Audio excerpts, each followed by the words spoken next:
ഈ റിലീജിയനിലേക്കുള്ള വെഹിക്കിൾ അല്ലെങ്കിൽ റിലീജിയനിലേക്ക് ആൾക്കാരെ ഗൈഡ് ചെയ്യുന്നത് പലപ്പോഴും ഇമോഷണൽ ആയിട്ടുള്ള ഒരു അപ്പീസ്മെന്റോ അല്ലെങ്കിൽ ഇമ്മീഡിയറ്റ് ഗ്രാറ്റിഫിക്കേഷനോ ആയിട്ടാണ് നമ്മൾ റിലീജിയനെ ഇന്റർപ്രറ്റ് ചെയ്തിരിക്കുന്നത്.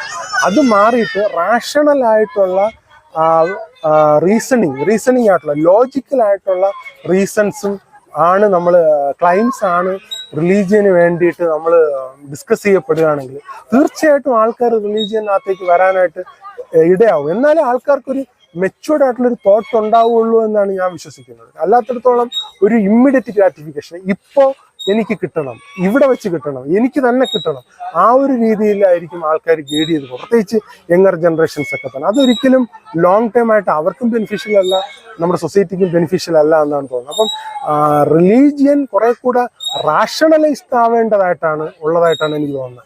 സയന്റിഫിക് ആവുക എന്നുള്ളതിനേക്കാൾ ഉപരി റിലീജിയൻ കൂടുതലും